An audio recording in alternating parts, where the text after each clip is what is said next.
안녕하세요. 사연에 빠지다의 DJ 민영입니다. 오늘도 두 가지 사연 준비되어 있으니 끝까지 함께 해주시고요. 구독과 좋아요 버튼도 눌러주세요. 그럼 오늘의 사연 함께 시작해 볼게요. 안녕하세요. 저는 50을 목전에 둔 40대 후반의 여자입니다. 물리치료사라는 제 직업을 사랑하고 열심히 센터도 운영하며 살고 있어요. 소명의식이라는 게 있잖아요. 자기 직업에 대한 목적과 의미를 행동으로 실천하고 타인을 돕고자 하는 가치와 목표를 중요한 동기로 삼는 것. 요즘은 돈이 중요하고 남들에게 보여지는 것이 중요한 세상이라지만 여전히 소명의식이란 참 소중하고도 실천하기 어려운 문제입니다. 치료일에 권태감을 느끼거나 진상 환자분으로 이 직업을 때려치고 싶다는 생각이 들 때면 우리 아빠를 떠올리곤 해요. 우리 아빠의 직업은 소방관이셨어요. 그리고 연차가 꽤 쌓여서 현장을 지휘하는 팀장 자리까지 올라가셨었죠. 벌써 20년도 더 된 이야기지만 우리 아빠는 소명의식으로 가득 찬 소방경이셨습니다. 늘 솔선수범해서 어려운 화재 현장에서 앞장서서 지휘를 하다 보니 소방서 삼촌들에게 신뢰를 받는 분이셨대요.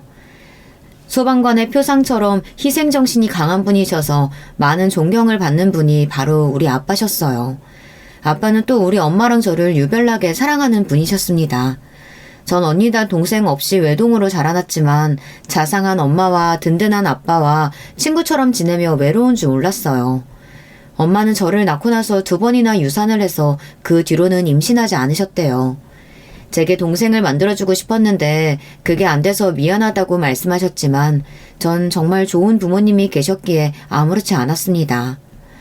그러나 제가 고등학교 3학년으로 대학 입학시험을 한 달 앞둔 어느 가을이었어요. 우리 아빠는 화재 현장에서 순직하셨습니다. 하늘이 무너지는 소식을 듣고 엄마와 저는 소방서에서 알려준 병원에 찾아갔지만 아빠는 이미 이 세상분이 아니셨어요. 방화복까지 뚫고 다 타버린 커다란 검댕이의 모습으로 계셨기 때문에 정말 우리 아빠인지 분간할 수조차 없었어요. 말도 안 돼. 아빠와 친했던 소방관 삼촌 혁재 아저씨가 엄마와 저에게 어떤 사고가 일어난 건지 이야기를 해주었어요.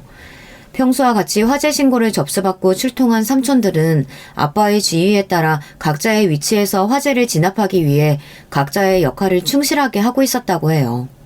아주 오래된 회사 빌딩이었는데 여기저기 구조의 소리를 듣고 한 분 한 분 인명을 구조해 나갔습니다. 거센 불길은 좀처럼 잦아들지 않았고 화재는 점점 절정으로 치달아 건물이 일부 무너지는 현상이 생겨 이제 화재 현장에 진입이 어려운 상황이 되었습니다.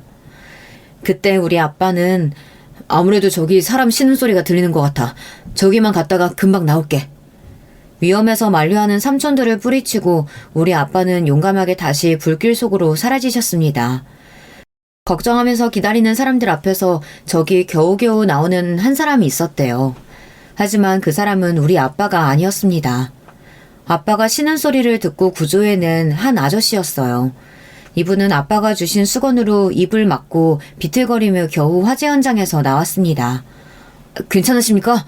혹시 우리 강준회 소방경님 못 보셨습니까? 저 구해주신 한 소방관님이 계셨어요. 하지만 건물 천장이 무너지는 바람에 그만 그분은 나오지 못했습니다. 우리 아빠는 그렇게 또 한 사람을 구해내고 정작 본인은 우리 가족의 품으로 돌아오지 못했습니다. 엄마는 이 큰 슬픔을 겨우 버텨내며 아빠의 장례식을 준비하셨습니다. 가족이라고는 이제 엄마와 저 둘뿐이고 처음 보는 장례식 장소가 생경하기만 했어요.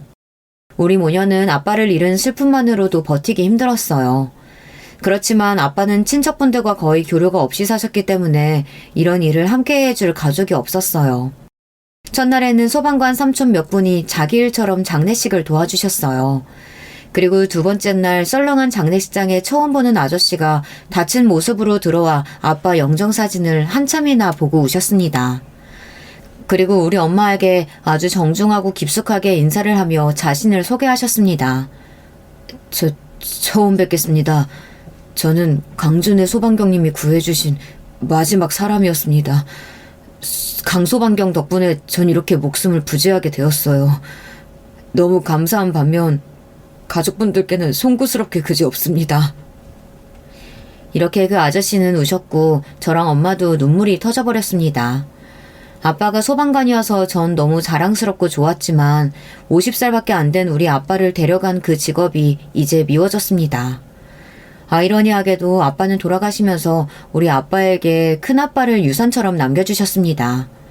그 아저씨는 그날부터 아빠의 장례를 마치는 날까지 내내 붙어서 가족처럼 일을 도와주셨어요. 아저씨는 저에게 큰아빠라고 부르라고 했고 그때부터 큰아빠와의 인연이 시작되었죠. 하루아침에 아빠가 사라진 우리 집에는 웃음이 사라졌습니다. 게다가 당장 가장이 없으니 50도 안 된 젊은 나이에 사별한 우리 엄마는 당장 마트 일자리를 알아보려고 하셨어요. 아빠의 순직 공무원 연금이 나오지만 원래 아빠 월급의 절반 정도라서 우리 가족이 생계를 이어나가긴 빠듯했거든요. 전 이 현실에서 도망치고만 싶었습니다. 엄마처럼 유약한 분이 갑자기 바깥에 나가 일을 하는 것도 마음에 들지 않았어요. 전 아빠의 죽음 이후 사춘기 때도 안 하던 방황과 방황을 했습니다. 당연히 대입 시험은 준비도 제대로 하지 않았고 1교시 이후 시험장에서 나와버렸어요. 이내야, 그래도 시험은 봐야지. 대학은 가야 할 거 아니니. 엄마, 난 대학 안 가고 일할 거야. 우리 한편에 무슨 대학이에요. 엄마 말씀도 안 듣고 저는 취직 자리를 알아보고 있었어요. 이런 사정을 알게 된 큰아빠는 집에 와서 저를 설득하셨습니다. 이내야, 우리 한국 사회는 대학 간판이 필요해. 지금 이 시기에 대학 가지 않으면 나중에 후회해. 내년에 대학 가자. 큰아빠, 아빠도 없는데 왜 큰아빠가 나한테 뭐라고 하는데. 큰아빠가 우리 아빠라도 되냐고요. 난 이미 대입시험도 망쳤고 내 인생은 틀려먹었어요. 내가 공부를 잘하기라나 운동을 잘하기라나 뭐 하나 잘하는 것도 별로 없는데 대학은 가서 뭐해요.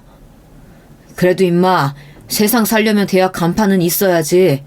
하늘에 있는 니네 아빠가 뭐라고 하시겠냐? 난 이제 네 아빠 대신이야. 네가 날 아빠 대접해주든 말든 난 그렇게 할 거야. 당장 재수학원 등록할 테니까 잔말 말고 공부해. 좋은 대학 가라고 하는 거 아니야. 네가 가고 싶은 대학을 가라고. 이렇게 큰아빠의 강압에 가까운 권유로 전 재수학원을 억지로 다니기 시작했습니다. 전 당시 세상에 대한 불만으로 가득 찼습니다. 우리 아빠만큼 정의롭고 착한 사람은 없어요. 그치만 그런 분이 하루아침에 잿더미 속에 돌아가시고 세상의 대우는 그에 걸맞지 않았으니까요. 세상 사람들은 소방관 하나쯤 화재 현장에서 죽은 줄은 모르고 자기들의 인생을 살아가잖아요. 전 그게 너무 싫었어요. 딸인 저 하나쯤은 우리 아빠가 없는 세상이 이치에 맞지 않다라고 소리치고 주먹을 날리고 싶었으니까요. 재수학원은 첫날부터 결석을 했습니다. 제 담당 선생님이 큰아빠에게 연락을 했는지 큰아빠는 저를 찾아내서 억지로 학원 앞에 떨구셨어요. 그냥 학원에 앉아만 있어. 공부하든 엎어져 자든 네 맘대로 하되 넌 아침부터 저녁까지 이 학원에서 한 발짝도 못 나간다. 내가 지키고 서 있을 거야. 큰아빠는 경찰 공무원으로 바쁘신 분이셨지만 정말 그 말씀대로 학원 앞에서 저를 감시하셨어요. 제가 아침에 들어가는 것을 보시고 학원 끝날 시간쯤 절 데리러 오셨죠. 정말 급한 일이 있으실 때는 우리 엄마에게 꼭 학원 앞에 가서 절 지키고 서 있어야 한다고 신신당부를 하셨대요. 이내야, 큰아빠는 참 대단하신 분이야. 엄마도 너 대학 가는 거 어쩌질 못했는데 너희 아빠처럼 널 챙기시는구나. 웬만하면 너도 큰아빠 말씀대로 네가 원하는 대학에 가. 극석인 우리 큰아빠 덕에 제 반항도 잠시였어요. 저는 금세 정신을 차리고 대입시험을 준비했습니다. 원래 제가 머리가 나빠서 공부를 잘하지는 못했지만 매일 암기할 것은 달달 외우며 제가 할 수 있는 한 열심히 공부했습니다. 그리고 대입시험 준비를 하며 전 어떤 대학과 과에 가야 할지 고민을 했습니다. 그러다 문득 아빠와의 추억이 떠올랐고 제가 잘하는 일이 있다는 것을 알게 되었는데요. 아빠가 퇴근하시면 늘 목이랑 허리가 아프다고 하셔서 제가 안마를 해드렸어요. 아이고, 너는 소나기 힘이 장난이 아니구나. 빈말이 아니라 은혜한테 안마 받는 거 병원 가는 것보다 훨씬 나아. 이렇게 말씀하시곤 했어요. 저는 추운 겨울 대입시험을 보았고 물리치료과의 유명한 대학교에 입학 지원을 했습니다. 그리고 합격자 발표날이 되었어요. 큰아빠, 저 합격했어요.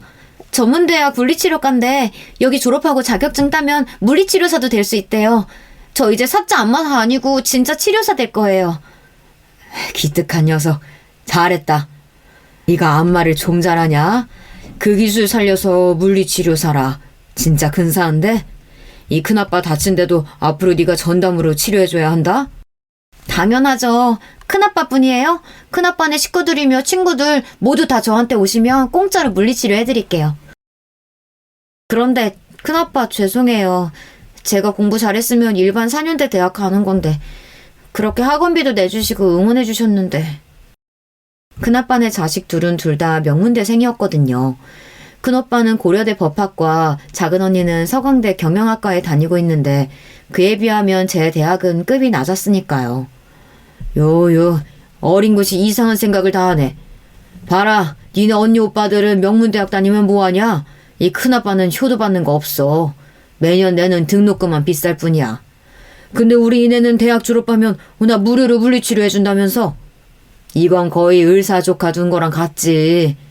재수씨, 그리고 이건 이내 학비에 보태주세요. 큰아빠는 두툼한 흰 봉투를 엄마에게 쓱 내밀었습니다. 시아주버님, 그 마음 왜 모르겠어요. 하지만 제 딸 등록금은 제가 마련할 수 있어요. 그의 순직한 보상금으로 대학 등록금 정도는 낼 수 있어요. 유족연금이 전보다 반절이라지만 우리 딸이랑 둘이 아껴 살면 사라지고요. 괜찮습니다. 이렇게 엄마는 큰아빠가 내미신 봉투를 한사코 거절하셨어요. 큰아빠는 봉투를 그대로 우리 집에 놓고 나오셨습니다. 그리고 안에 들은 돈을 보고 엄마와 저는 정말 놀랐어요. 현금으로 2천만 원이 들어있는 겁니다. 지금보다 30년은 더 된 때에 2천만 원이면 우리가 살고 있는 빌라의 전세금보다 좀 작은 액수이니 놀랄 수밖에요. 엄마는 봉투를 품에 껴안고 우셨습니다. 당신이 그래도 살면서 좋은 일 많이 해서 이런 은인을 우리에게 남겨줬네요. 시아주버님이 우리 혜인이 아빠처럼 우릴 보살펴주고 있으니 걱정 말고 편히 거기서 쉬세요. 큰아빠의 도움으로 등록금 걱정 없이 전문대학에서 열심히 공부하고 졸업할 수 있었습니다. 그리고 국가 자격증으로 물리치료사를 취득한 뒤 전 바로 사회생활을 시작하게 되었죠. 25살 때부터 저는 정형외과 병원에서 물리치료사로 일을 하고 있었어요. 제가 월급을 벌 수 있게 되니 엄마가 하시는 파추엘 부위를 그만두셨으면 하는 마음으로 엄마에게 제 월급을 모두 드렸습니다. 하지만 엄마는 제 월급을 고스란히 고이율의 적금에 모두 넣으셨어요. 이 적금은 제가 결혼할 때 시집 자금으로 절대 건들지 않겠다고 하셨어요. 저는 좀 더 깨끗한 신축 빌라 전세로 집을 옮겼으면 했지만 엄마는 절대 안 된다고 하셨어요. 나 결혼 안 할 거야. 엄마랑 둘이서만 살 거란 말이야. 엄마도 나이가 50이 훌쩍 넘으셨잖아요. 맨날 손목이랑 허리 아프시다고 하면서 이제 파출부일 그만하세요. 아빠 공무원 연금이랑 제 월급 합치면 우리 집 이사 가고 더 편하게 살 수 있잖아요. 하지만 제 이야기에 엄마는 단호하게 고개를 저으셨어요. 네가 결혼을 왜 안 하니? 그런 말 하면 엄마 너무 속상해. 너 제대로 시집 보내놓고 죽어야 나중에 네 아빠 만나도 내가 당당하지. 좋아하는 남자도 없었고 엄마 혼자 두고 시집갈 마음이 그때는 하나도 없었죠. 그때는 말이에요. 26살이던 때 한 남자를 만나고서부터 전 결혼을 꿈꾸게 되었답니다. 그날은 무더운 7월 중순의 어느 날이었죠. 저는 평상시대로 병원에서 근무하고 있었는데 의사의 치료 요청서 하나가 와서 환자를 기다리고 있었어요. 이름이 외자라 특이해서일까요? 이상하게도 진단서 안에 환자 이름과 나이가 눈길이 가서 들여다보고 있었어요. 환자 최준님 오셨나요? 그때 어깨를 감싸면서 저요하고 치료실 안으로 들어온 사람은 31살의 건장한 남자였습니다. 적당한 키에 탄탄한 체구, 그리고 크고 명료한 말투가 우리 아버지를 생각나게 하는 사람이었어요. 최준 환자는 교통사고로 목 경추와 어깨 손상을 당해 장기적인 치료가 필요한 분이었어요. 고통이 심하고 환자 상태가 안 좋아 보이더라고요.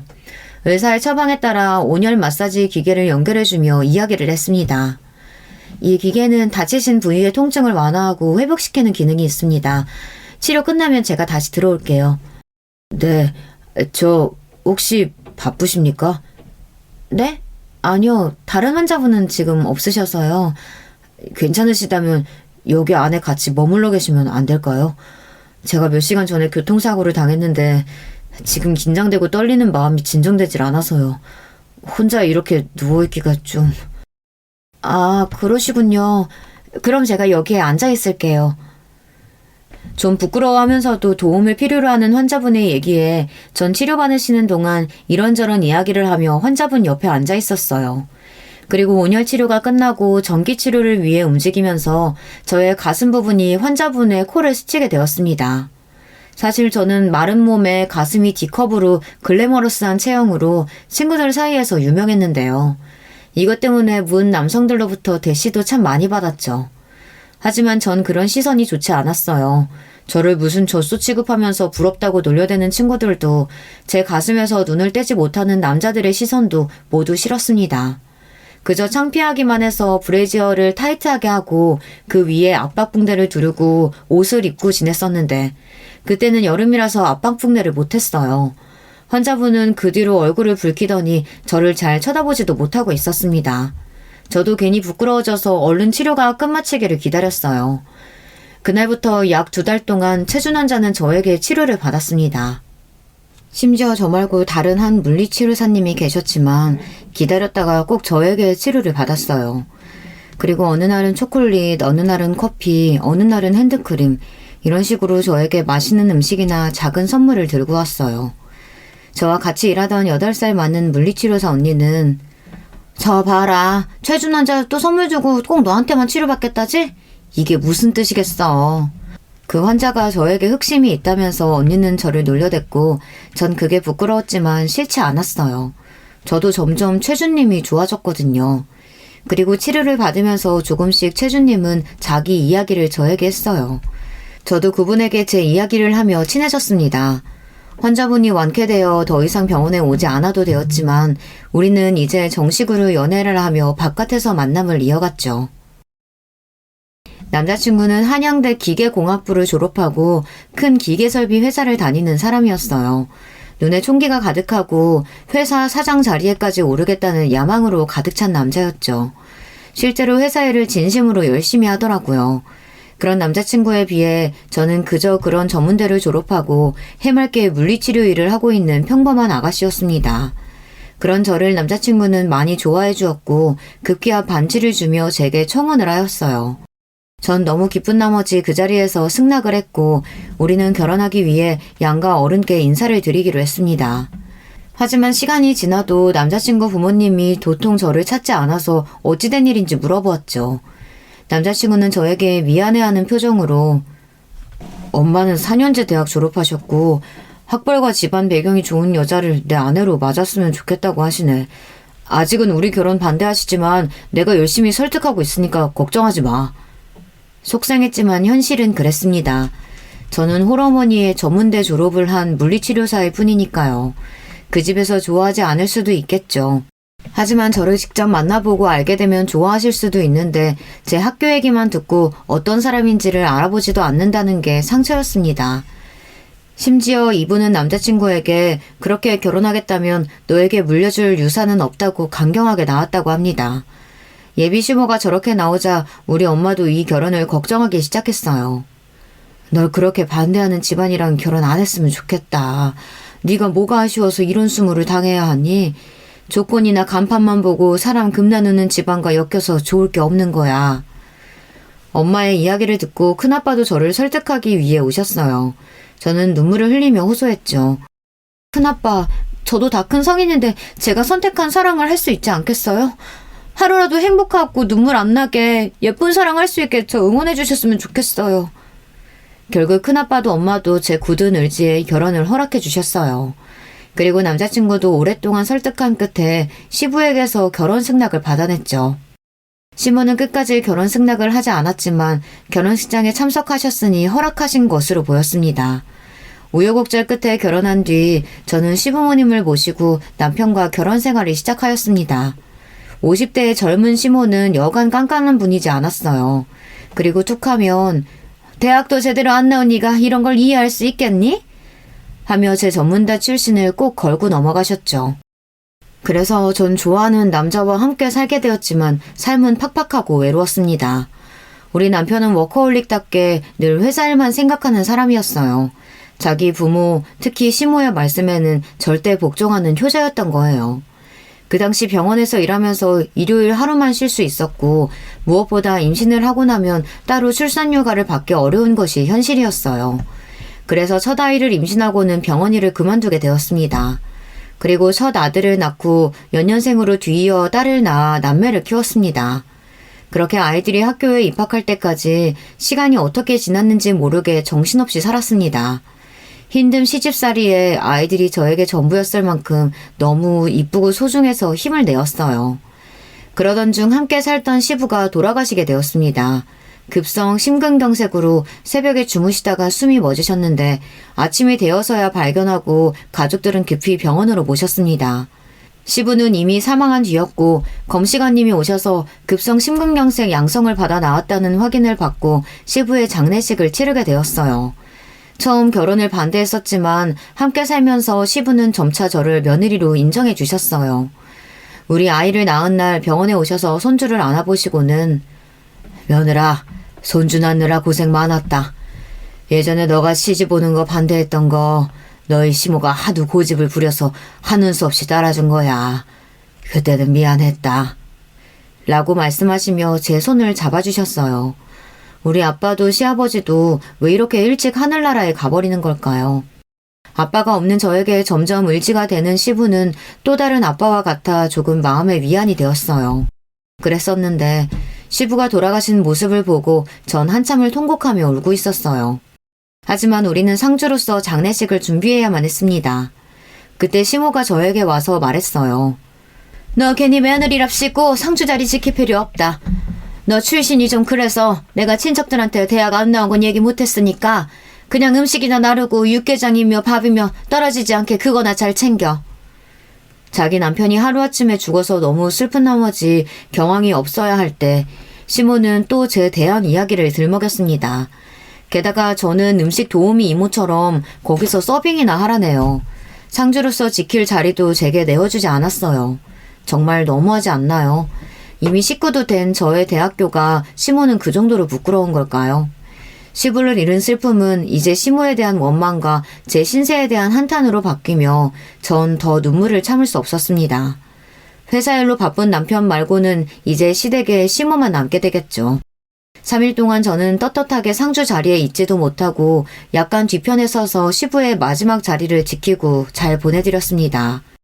아이들 육아에 전념하다가 아이들이 학교를 가기 시작하면서 시댁에서 시모와 둘이 지내니 너무 힘들어졌어요. 그래서 함께 일했던 물리치료사 몇 분과 같이 치료 전문센터를 개원하였습니다. 처음에는 파리관 날리다가 우리를 아껴주셨던 단골분들을 시작으로 입소문이 나며 우리 센터에 오는 환자들이 늘어났어요. 저는 제 일을 다시 할 수 있어서 좋았을 뿐 아니라 일주일에 5일만 일하고 버리는 병원보다 배로 늘어나서 참 좋았습니다. 그렇게 물리치료사로 일하면서 애들 키우고 바쁘게 살다 보니 지금에 와 있네요. 남편도 저도 머리가 희끗해지기 시작하는 중년의 나이가 되었죠. 그 세월이 지나면서 혼자 사시던 우리 친정엄마도 뇌출혈로 세상을 떠나시고 또 우리 애들은 고등학생이 되었습니다.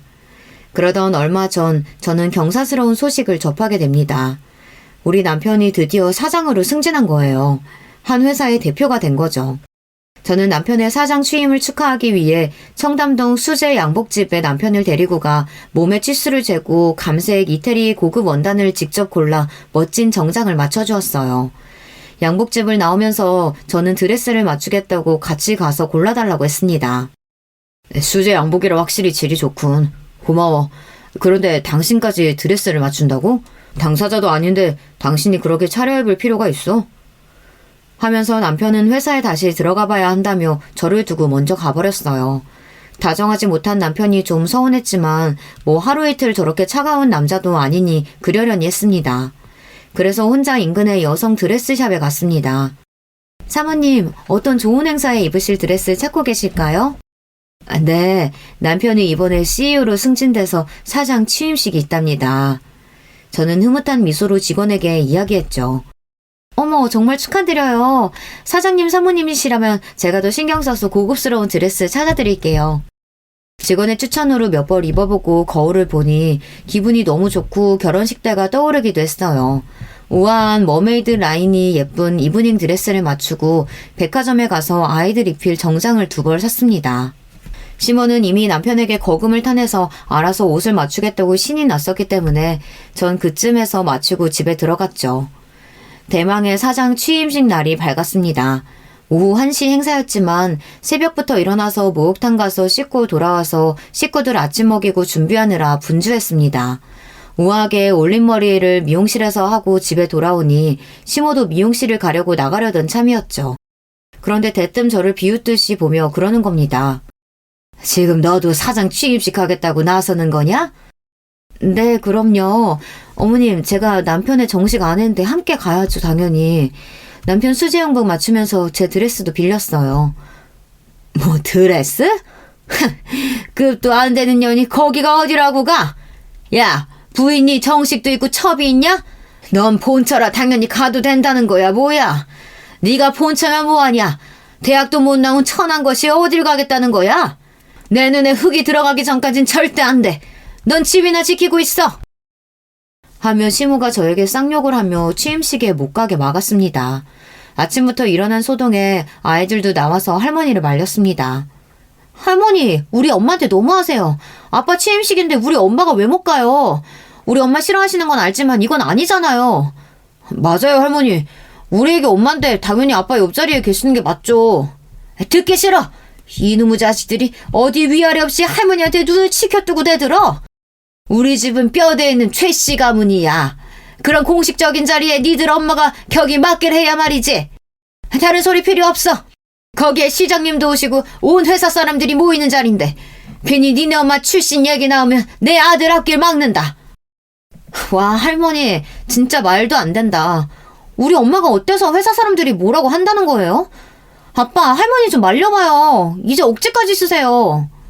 저도 내심 도가 지나친 시모를 남편이 말려주기를 기대했습니다. 하지만 제 기대는 와장창 깨졌어요. 너희들은 어디 할머니한테 버릇없이 구는 거야? 당장 방으로 들어가. 어른들이래 너희들이 나서는 법은 없다. 미안하지만 여보, 난 오늘 신중하고 중요한 날이오. 어머님이 저렇게까지 반대하는데 시끄럽게 하지 말고 집에 있는 게 좋겠어. 어차피 이건 형식적인 자리라서 가족들이 죄다 올 필요 없어. 남편은 결국 시모의 말을 따르는 어쩔 수 없는 효자인 거예요. 전 배신감으로 정신이 아득해졌습니다. 당신 진심이에요? 그 자리에는 누구보다 아내인 제가 가야 하는 거예요. 당신이 20년 넘게 그 회사에 매진할 수 있게 뒷바라지한 내가 가야 한다는... 갑자기 설움이 복받쳐서 더 이상 말을 잇지 못하고 저는 주저앉아 울었습니다. 그런 저를 보고 시모는 코웃음을 쳤고 결국 사장 취임식에는 남편과 시모만 갔습니다. 우리 아들, 딸은 제 편을 들면서 엄마 없이는 우리도 가지 않겠다고 버틴 거예요. 단순히 취임식에 가지 못해서 서운한 게 아니라 그간 쌓인 시모의 멸시와 구박, 그리고 결정적인 순간에는 항상 시모의 뜻에 따르는 남편. 전 시모와 남편에게 신물이 났어요. 그리고 속상함을 견디다 못해서 한참을 고민한 끝에 남편과 시모와 헤어지기로 결심했습니다. 내 나이도 이제 50을 앞두고 있어요. 더 이상 이렇게 살고 싶지 않았고 우리 아이들 보기에 창피했어요. 전 아들, 딸을 불러서 이야기했습니다. 서준아, 예원아, 엄마가 할 얘기가 있어. 너희들이 안 좋아하겠지만 이제 엄마는 너희 할머니랑 아빠랑 함께 살 수가 없단다.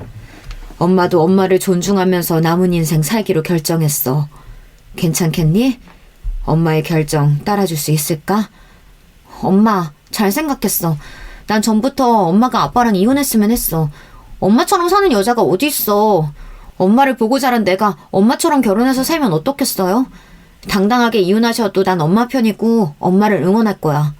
나도 아빠랑 할머니랑 같이 살기 싫단 말이야. 엄마 아빠가 이혼하는 건 싫지만 저도 애언이랑 같은 생각이에요. 엄마가 행복해지는 게 제일이니까 우리 신경 쓰지 말고 이혼하세요. 우리도 벌써 다 컸으니까 엄마 이해해요. 내 착한 아이들이 이렇게 절 이해해주고 응원해주니 전 너무 고맙고 기뻤습니다. 아이들을 물리고 바로 큰아빠에게 전화를 걸어 제 이야기를 털어놓았어요.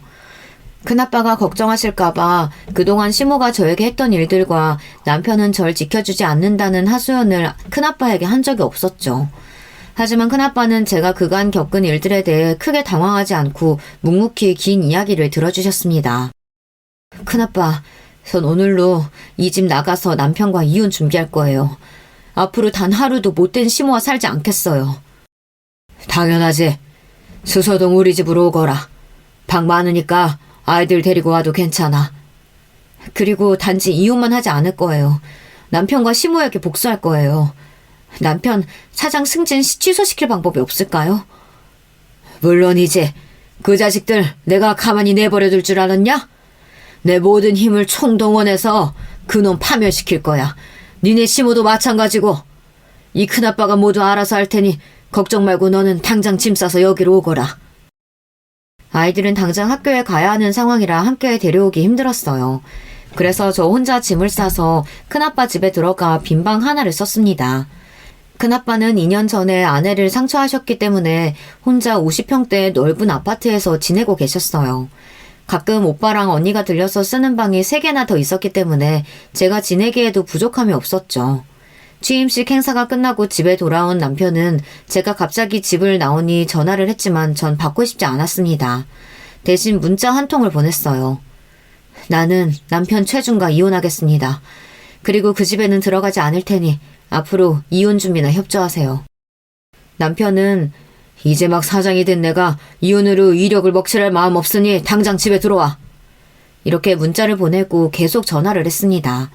하지만 남편은 제가 어디에 있는지 찾을 수 없을 거예요. 우리 큰아빠의 존재를 남편은 모를 테니까요. 큰아빠는 늘 제 주변에 있었지만 남편과 마주쳐서 인사를 나눈 적도 없었기 때문입니다. 그런데 시모에게서 전화가 오는 겁니다. 제가 가장 받고 싶지 않은 전화인데 받을 리 없죠. 그리고 뒤이어 온 시모의 문자를 보고 어이가 없었습니다. 너 이혼한다며? 잘 생각했다. 사장님이 된 내 아들한테 격이 맞는 새 아내가 필요하지. 그대로 네가 나가 산다고 해주니 고맙고 정 필요하면 위자료 정도는 챙겨주마. 다시는 돌아오지 마라. 아무리 저를 싫어해도 그렇지 함께 모시고 산 세월이 20년이 넘는데 아이들의 어미인 저보고 돌아오지도 말라네요. 전 정말이지 결혼을 잘못했다는 사실을 이제야 깨달았습니다. 그래서 우리 친정엄마가 그렇게 염려하셨고 큰아빠가 말리셨는데 제가 제 발등을 찍은 거예요. 20대부터 40대까지 꽃다운 날들을 송두리째 날려버렸어요. 시모같이 날 싫어하는 사람을 모시고 무심한 남편 뒷바라지나 하면서 살았으니 집을 나와서 이혼을 준비하며 마음이 복잡하고 힘들 줄 알았는데 도리어 너무 편한 생활이 시작되었습니다. 큰아빠 집에서 편하게 지내며 물리치료센터에 출퇴근했어요. 퇴근 후에는 고등학생 아들딸의 하원을 차로 데려다주며 같이 차에서 도시락이나 간식도 먹으며 하루의 일을 이야기했습니다. 큰아빠는 연세에 있는 남자분답지 않게 혼자서 집안일도 잘하시고 사시는 분이라 제가 도와드릴 것도 별로 없었어요. 일주일에 2번씩 오는 청소 도우미가 전체적인 청소를 다 하셨고 집은 늘 잘 정돈되어 있었어요. 식사는 반찬과 국이며 찌개가 매일같이 배달 오고 본인이 백화점 식당가에서 맛있는 것들로 사와서 냉장고를 채워놓으셨습니다. 그래서 제가 큰아빠에게 해드릴 집안일이라고는 냉장고에 있는 국이나 반찬으로 아침상만 차려드리면 되었고 빨래도 제 것만 따로 하면 되었어요. 전에는 직장 다니면서도 집안일을 하느라 집에서 쉬는 시간이 거의 없었는데 지금은 정말 여가 생활이라는 걸 보내면서 편하게 지냈습니다. 아이들은 학원 데려다주면서 매일 얼굴 보고 보기 싫은 시모도 남편도 함께 있지 않으니 제 마음이 그렇게 편할 수가 없었죠. 이건 모두 우리 큰아빠 덕분이었습니다. 큰아빠는 적적하게 큰 집에서 혼자 살다가 제가 와주니 사람의 온기가 돌고 대화할 상대가 생겼다며 너무 좋아하셨어요. 하지만 시댁은요. 제가 나오고 나니 늙고 게으른 시모가 집안일을 대신하지도 않았고 남편과 시모는 아주 불편하게 지내고 있다고 들었습니다. 엄마, 우리 교복도 할머니는 제대로 세탁도 안 해주셔. 여자이니까 나보고 청소랑 빨래 해놓으라는 거야. 엄마 없는 이 집에서 진짜 살기 싫어요. 맞아요. 대부분 학교랑 학원에서 밥 사 먹지만 집이 더럽기도 하고 할머니는 교회 친구들 집에 데려와서 밤늦게까지 놀고 진짜 집이 엉망이에요. 그래서 전 아이들 학교 근처로 집을 구해서 데려와야겠다고 생각했습니다. 큰아빠는 예상하셨던지 원래 살던 동네 근처에 아파트 한 채를 전세 계약했다고 알려주셨어요. 큰아빠, 제가 돈은 충분히 있으니까 잔금은 제가 할게요. 정말 감사합니다. 무슨 소리냐? 내 이름으로 계약했으니 내가 낼 거다. 너는 애들이랑 그냥 들어가서 살기만 하거라. 큰아빠 덕분에 전 애들 학교를 도보로 갈 수 있고 살기 좋은 아파트에서 아이들과 편하게 지낼 수 있었습니다. 남편과 시모가 없는 틈에 아이들 집만 트렁크에 들고 나와버리니 남편은 화가 나서 저에게 당장 아이들을 데려오라고 했습니다. 시모는 자기 핏줄인 애들을 너 같은 것이 왜 데려가는 거냐고 난리를 피웠죠. 대입 앞둔 우리 애들이 그 집에서 제대로 케어도 못 받고 있어서 너무 불편했던 거 알고나 있나요? 한창 공부하느라 바쁜 애들 먹을 거며 빨래며 당신들이 해준 게 뭐가 있어요? 아니, 앞으로 할 자신은 있을까 모르겠네. 애들이 그 집에서 살기 힘들다고 나온 거니까 남편이 회사 그만두고 애들 케어해줄 자신 없으면 조용히 입 다무시죠. 그리고 애들도 아빠와 할머니에게 연락을 직접 드렸습니다. 우리가 그 집에서 살기 힘들어서 나온 거예요. 그리고 앞으로 아빠랑 이혼하더라도 우리는 엄마랑 살 거니까 우리 찾지 마세요. 남편이나 시모가 아이들이 자라면서 살갑고 다정하게 잘 대해주었다면 아이들이 이렇게 단호하고 매몰차게 나올까요? 이사를 나오면서도 아이들은 아빠와 할머니에 대한 미련이나 정도 없어 보였습니다. 남편과 시모는 아이들을 졸지에 잃게 되어 마음에 상처를 입은 것 같았지만 자기들도 어쩔 도리가 없었던 거죠. 큰아빠는 저에게 이혼 전문 변호사를 붙여주셨습니다. 그리고 경찰관에서 은퇴하신 지 오래되셨지만 알고 지내던 후배 경찰들을 통해 남편과 시모의 뒷조사를 진행하고 계셨어요. 내가 요즘 무료한 늙은이 생활에 질리던 참이었는데 요즘 그 사람들 건수 잡아서 복수할 계획을 하니 활기를 되찾았다. 내 딸 이내를 그렇게 힘들게 하고 살았다니 그 인간들 아주 뭉개주겠어. 그리고 큰아빠는 저에게 시모에게 숨겨진 비밀 하나를 이야기해 주셨습니다. 그 이야기를 듣고 저는 기함을 하고 말았어요. 알고 보니 시모는 글쎄 첩이었던 거예요. 시부는 시모보다 나이가 훨씬 많았습니다. 두 사람은 불륜 관계로 만나서 본처 몰래 두 집 살림을 차리고 있었던 거예요. 게다가 부인도 아닌 첩이 남편까지 낳게 된 거죠. 시부의 본처는 조용하고 착한 분이었다고 합니다. 그러고 보니 시부의 장례식장에서 있었던 일이 기억납니다. 어떤 남자가 왔는데 시모가 깜짝 놀라서 상주 자리에서 도망쳐 버린 거예요. 그 남자분은 시모 나이에 나이가 지긋한 분이셨는데 장례식장에 혼자 와서 소주만 들이켰습니다.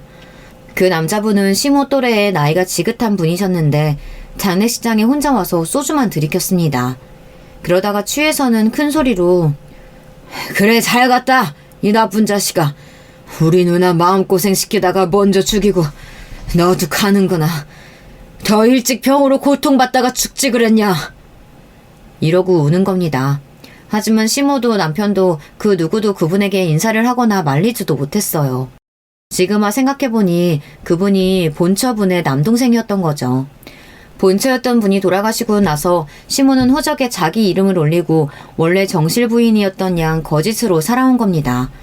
그래놓고 제가 4년제 대학 못 나오고 홀어머니 밑에서 자랐다는 이유로 저에게 천한 출신이라고 구박을 했다니 정말 내로남불이네요. 아마 자기가 첩이어서 받았던 멸시를 저에게 푼 것이고 진실로는 자기 출신이 천한 것에 대한 반대급부로 저를 더 못살게 굴었던 것 같아요. 그리고 남편도 아주 가증스럽고 못된 인간입니다. 자기 엄마가 첩이었다는 사실을 이날까지 아내인 저에게도 철저하게 숨겼으니 말입니다. 그리고 아마 첩의 소실이었다는 자신이 부끄러워서 더 열심히 성공하고 싶었는지 모르겠습니다. 지금까지 살면서 남편이 엄마의 뜻을 거스른 것은 저와의 결혼 단 한 번뿐이었습니다. 그 외에는 자기 엄마를 불쌍히 여겨서 더 잘해드리려고 하는 효자였으니까요. 시부의 장례식이나 사장 취임식 같은 공식적인 자리에서 본처인 저를 첩인 양 취급하더니 시모와 남편이 더 싫어지고 혐오스럽기까지 했습니다. 내가 최서방, 최준, 그 인간 사장 자리에서 끌어내릴 거다. 그리고 큰아빠는 하나씩 계획했던 일들을 실행하셨습니다. 큰아빠가 조사해보니 남편이 회사 생활하는 동안 납품회사의 접대를 여러 번 받았다고 합니다. 그래서 그 정황과 증거를 모으셨고 증언을 해줄 납품회사 전 직원까지 섭외해놓았다고 했습니다. 남편이 골프 여행이나 식사비 등으로 회사 법인카드를 사용했던 것을 포함하여 회사 공금을 개인적으로 사용했던 일들을 회사 공금 횡령의 죄로 물을 거라고 하셨습니다. 큰아빠는 경찰 출신으로 경찰 쪽에 힘을 행사할 수 있었습니다. 그리고 큰아빠 딸이자 제가 친언니처럼 지내는 서진 언니의 남편은 우리나라 기획재정부 장관정책보좌관으로 고위 공무원 자리에 있습니다. 그래서 그분들을 통해 큰아빠가 알아낸 사실과 증거를 보내 확실하게 남편을 처벌할 수 있었습니다. 남편의 회사에서는 날벼락을 맞고 말았어요. 남편의 부도덕한 짓을 까발리고 앞으로 모든 국가 지원을 끊고 입찰에 참여할 수 없을 거라며 행정소송까지 각오하라는 기획재정부의 공문이 회사로 날아갔기 때문입니다. 회사에서는 주주총회가 열리고 난리가 아니었습니다. 남편은 자신의 치부가 만천하에 드러나자 얼마 버티지 못하고 스스로 대표의 자리에서 물러났다고 합니다. 또한 회사에서는 단지 퇴사만으로 끝나지 않을 것이라고 나왔습니다. 그동안 횡령했던 금액에 배상금까지 물을 거라고 하며 남편은 큰 공경에 처하게 되었습니다. 무엇보다 회사에 자신의 청춘을 다 바친 남자가 세상 부끄러운 짓이 탄로가 나서 불명예스럽게 퇴진했으니 얼마나 자존심이 상하고 정신적으로 힘들까요? 남편은 술에 잔뜩 취해서는 제가 일하고 있는 센터에 찾아왔습니다. 여보, 나 회사에서 잘렸어. 나 왜 이렇게 된 거냐? 내 평생 성공하겠다고 달려왔는데 이렇게 하루아침에 알거지가 된다고? 난 이제 살아갈 힘도 없어.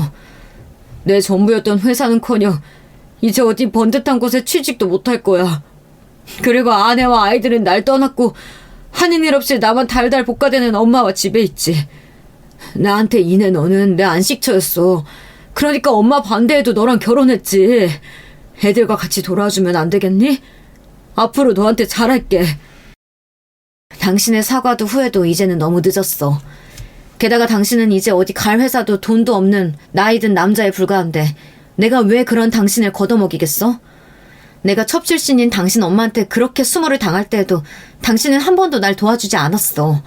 절대 용서 못해. 돌아가. 술 먹고 추한 꼴 그만 보이고.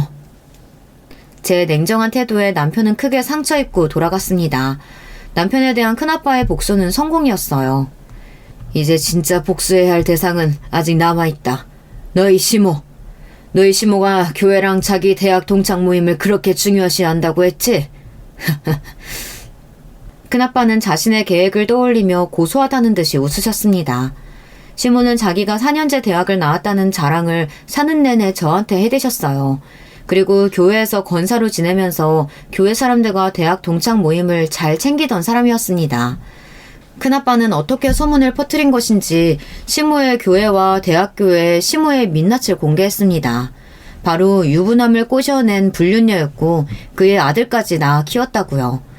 그리고 유부남의 본처에게 뻔뻔하게 굴고 본처가 병으로 죽을 때까지 도리어 본처를 괴롭혔던 사실들. 자기가 첩 출신이었다는 것도 숨기고 며느리를 봐놓고선 도리어 천한 출신이라며 며느리를 내쫓은 일 모두가 알려지게 되었어요. 시모는 너무 부끄러워서 교회와 각종 모임을 끊고 집에 알아 누웠다고 합니다. 그리고 우리 집을 어떻게 알아냈는지 찾아와서 분풀이를 하더군요. 너냐? 내가 첩이었다는 거 어떻게 알아내서 동네방네 소문낸 것이 그 요사스러운 넌이 너냐고? 네가 네 하늘같은 서방 회사에도 꼰지르고 당한 거야?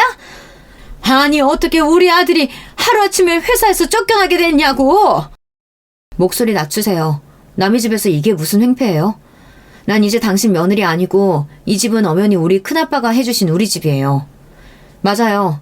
당신 아들이 저지른 죄 찾아내서 기획재정부에 있는 우리 형부한테 알려준 것도 그리고 당신이 첩 출신이었다는 거 알아내서 주변에 퍼뜨린 것도 모두 경찰 출신이었던 우리 큰아빠가 날 위해 해주신 복수였어.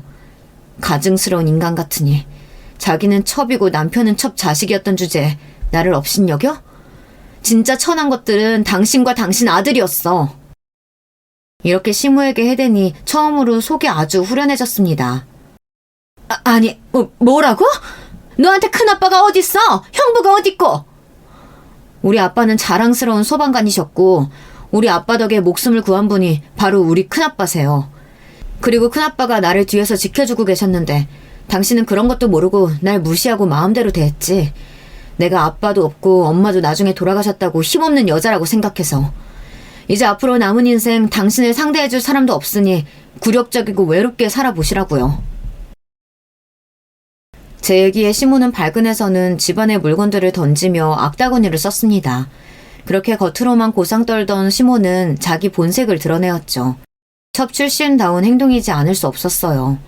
포악해진 시모의 모습에 놀란 우리 아들은 경찰에 주거침입죄로 신고를 했고 경찰들에게 시모는 끌려나갔습니다. 자기 손자가 경찰 신고를 해서 끌려가다니 정말 시모는 밑바닥 아래로 추락해버린 신세가 되어버렸죠. 그렇게 큰아빠는 저를 위해 남편과 시모에게 복수를 해주었어요. 직업도 잃은 남편은 저의 이혼 요구에 맞설 힘도 능력도 없었습니다. 저는 남편이 불쌍해서 재산 분할을 요구하지도 않고 우리 애들의 친권과 양육권만 가져왔어요. 우리는 그렇게 이혼을 합의했습니다. 오랜만에 보는 남편 얼굴은 몰라보게 수척해졌습니다. 요즘은 술도 줄이고 아파트 관리소에 취직해서 지낸다고 들었습니다. 밖에 나가 돌아다니는 사람들에게 아들 자랑하기 바빴던 시모는 이제 사는 낙도 없이 집안에 콕 박혀서 신세 한탄만 하고 있다고 하네요. 그리고 남편은 그런 시모가 원망스러워서 따로 살자고 시모에게 이야기를 했다고 합니다. 그렇게 돈독했던 모자 관계도 금이 간 모양이에요. 남편은 헤어지면서 저에게 진심으로 사과를 했습니다. 그동안 내가 미쳤지. 당신이 얼마나 나한테 소중했는지, 우리 가족에게 꼭 필요한 존재였는지 너무 가깝게 있어서 미처 모르고 살았어. 효도만 중요한 줄 알고 엄마만 감싸고 도느라 너한테 못할 짓 많이 했더라. 미안하다.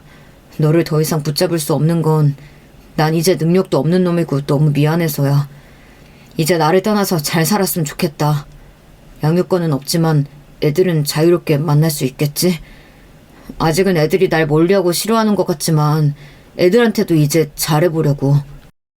그런 남편이 불쌍해 보였고 전 아이들에게 잘 대해주고 좋은 사이가 되어보라고 이야기했습니다. 그리고 남편도 시모랑 건강히 잘 지냈으면 좋겠다고 작별 인사를 했습니다. 저는 이제 중년의 이웃녀로 하루하루를 살아가고 있습니다. 하지만 결혼 생활은 정말 힘들고 지긋지긋했기에 혼자인 지금이 참 좋습니다. 제 일도 있고 아이들도 함께 있으니 더 바랄 게 없었어요. 우리 아빠는 젊은 나이에 돌아가셨지만 큰아빠를 저에게 남겨주고 가셨습니다. 큰아빠는 우리 아빠처럼 저를 든든히 지켜주는 고마운 분이세요. 제 남은 인생 동안 아이들 대학 잘 보내고 키우면서 큰아빠 뒷바라지하면서 그렇게 살고 싶습니다.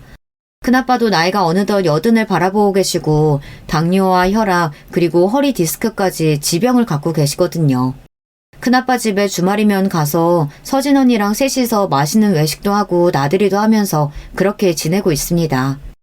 서진 언니는 혼자가 된 우리 아빠를 친딸인 자기보다 더 잘 챙겨줘서 고맙다고 했어요. 나중에 아이들이 독립하고 나면 서진 언니랑 같이 큰아빠를 곁에서 모시면서 살자는 약속도 했습니다. 우리 남편의 효도로 저는 참 힘들었지만 사람에게 은혜를 갚고 효를 다하는 일은 정말 중요한 일이잖아요. 여러분도 부모님이 살아생전에 계시다면 정말 있는 힘껏 잘해드리세요. 제 험난했던 결혼과 이혼 이야기는 여기서 끝낼게요. 저의 이야기가 지루하거나 재미없지는 않았을까요? 혹시 제 사연이 채택되어 유튜브 영상에 올라온다면 참 좋겠네요. 그럼 여러분 안녕히 계세요. 여러분, 두 번째 사연 시작하기 전에 좋아요, 구독 꼭 눌러주실 거죠? 그럼 두 번째 사연 바로 시작합니다. 안녕하십니까. 저는 대학병원에서 근무하고 있는 의사입니다. 저희 가족은 저, 약국을 운영하는 아내, 장난기 많은 초등학생 두 아들, 그리고 어머니와 함께 살고 있어요. 원래는 한 집에서 5식구가 살았는데 얼마 전 이사를 하면서 어머니께서는 1층에, 저희는 2층에서 생활하게 됐어요. 저와 어머니 사이는 조금 각별해요. 저를 낳아주신 어머니는 아버지의 도박 중독을 견디지 못하고 돌도 되지 않은 저를 두고 도망을 가셨죠. 다행이라고 해야 할진 모르겠지만 아버지는 그 상황이 돼서야 정신을 차리고 혼자 남은 저를 키우기 위해서 백방으로 뛰어다니셨어요. 도박도 완전히 끊어버리셨어요. 덕분에 저는 초등학생이 되기 전까지 늘 공사장을 전전해야 했답니다. 지금의 어머니를 만난 건 제가 초등학교 입학을 앞두고 있던 시점이었어요. 공사장 식당에서 음식을 해주시던 이모였는데 절 정말 예뻐해 주셨어요. 좀 더 자라서 알게 됐지만 남편이 바람이 나서 이혼을 하고 공사장의 식당에서 일하고 계셨다고 하더군요. 어머니는 당시 식당 빈 의자에 앉아있으면 늘 맛있는 간식을 쥐어주시며 책을 읽어주셨어요. 학교 들어가기 전에 글자를 익힐 수 있던 건 다 어머니 덕분입니다. 제가 큐피트 역할을 한 것인지 아니면 두 분이 서로 호감이 있으셨던 것인진 확인할 수 없지만 두 분은 제가 입학한 봄에 살림을 합치셨어요. 웨딩드레스도 결혼 반지도 없었지만 그날부터 제게는 더 이상 식당 이모가 아닌 어머니가 되셨죠. 지금도 그때를 추억하면 입가에 미소가 지어질 정도예요. 그랬던 저희 가족에게 어두운 그림자가 들기 시작한 건 아버지가 교통사고로 돌아가신 이후부터예요. 제가 초등학교 5학년 때의 일이었죠. 술을 마신 미성년자 때문에 벌어진 사고였어요. 지금도 제가 술을 입에도 대지 않는 이유도 이때의 기억 때문이에요. 아버지의 갑작스러운 사고로 인해서 세상에 덩그러니 어머니와 저만 남게 됐을 때 솔직히 당시에 저는 매일이 불안했어요. 어머니가 저를 혼자 두고 가시면 어떡하나 하고 말이죠. 피도 섞이지 않은 아들이란 짐이 될 게 뻔했으니까요. 그래서 잠도 제대로 자지 못했고 어머니가 가시는 곳이라면 어디든 따라다녀야 했죠. 어느 날 어머니께서는 저의 이런 불안을 알고 있는 사람처럼 저를 붙들고 말씀하셨어요. 내일 당장 하늘이 두 쪽이 난다고 해도 난 네 엄마야. 넌 내 아들이고. 절대 그걸 잊어서는 안 돼. 엄마 말 무슨 뜻인지 알지? 저는 너는 내 아들이다 라는 그 말이 얼마나 가슴에 와닿았는지 모릅니다. 아직도 그 순간만 생각하면 손끝이 찌릿하고 심장이 두근거리는 소리가 귓가에 울릴 만큼 벅차오르는 기분이 들어요. 제가 너무 듣고 싶었던 말이었거든요. 그날 이후부터 저는 더 이상 불안에 떨지 않았어요. 어머니께서는 이른 아침 지하철 입구에서 김밥을 말아 파셨어요. 그리고 낮에는 시장의 반찬 가게에서 일을 하셨죠. 그렇게 하루 종일 바쁘게 움직이셨으면서도 집에 돌아오시면 선물 상자나 종이봉투를 접는 부업을 하셨어요. 쉴 틈이 하나도 없을 정도였죠. 어머니께서 퇴근하실 때까지 저는 숙제를 끝내두고 어머니께서 오시면 함께 앉아서 부업을 했어요. 어머니께선 하지 말라고 하셨지만 저는 그 순간이 하루 중 제일 좋았거든요. 이런저런 어머니와 이야기를 할 수 있는 유일한 시간이었기 때문이죠. 중학교에 입학을 하면서 저는 처음부터 진로를 실업계로 정해놓고 있었어요. 하루라도 빨리 한 사람분의 일을 하고 월급을 받고 싶었죠. 저는 처음부터 공부에 큰 관심이 없기도 없었지만 워낙 체격이 좋고 운동신경이 남달라 원치 않게 일진 취급을 받았어요. 실제로 싸움을 걸어오는 친구들도 있었는데 딱히 접은 적은 없었죠. 그렇다고 제가 양아치 짓을 하고 다닌 건 아니었어요. 하지만 사실을 알게 되신 어머니께서는 불같이 화를 내시면서 학생이 해야 할 일을 내팽개치고 무슨 짓을 하고 다니느냐고 처음으로 화를 내셨죠. 누가 너더러 돈을 벌어오랬다고 그런 생각을 해. 네가 특별히 꿈이 있고 하고 싶은 것이 있다면 나도 안 말려. 그런데 빨리 취직해서 돈을 벌겠다니. 그런 이유만 가지고 네 장래에 대해 생각조차 안 한다는 게 말이 된다고 생각하니? 저는 그냥 어머니 하루라도 빨리 편하게 해드리고 싶어서 그랬죠. 언제 너더러 빨리 돈 벌어서 나 호강시켜달라고 했어? 내가 그랬어? 너 앞으로 엄마 도와준답시고 나 하는 부업에 손만 대봐. 제대로 혼날 줄 알아. 어머니께서는 그렇게 불같이 화를 내시고는 한동안 제가 아무리 말을 걸어도 한 말씀도 하지 않을 정도였어요. 결국 저는 잘못했다고 싹싹 빌고 두 번 다신 그런 이야기를 꺼내지 않겠다고 약속드렸죠. 하지만 저는 여전히 빨리 취직할 수 있으면 어떤 일이든 상관없다 생각을 남몰래 품고 있었어요. 이런 제가 생각이 송두리째 바뀐 건 어머니께서 반찬 가게에서 쓰러지셨기 때문이에요. 학교에 있는데 연락이 왔더라고요. 어머니께서 쓰러지셔서 응급실로 가셨다고. 처음 들었을 땐 아무것도 할 수 없었어요. 그저 멍하게 서 있기만 했죠. 오죽하면 보다 못한 친구가 제 짐을 챙겨 들고는 제 손을 잡고 응급실로 달려갈 정도였어요. 병원에 도착해서도 저는 온몸을 벌벌 떨고만 있었어요.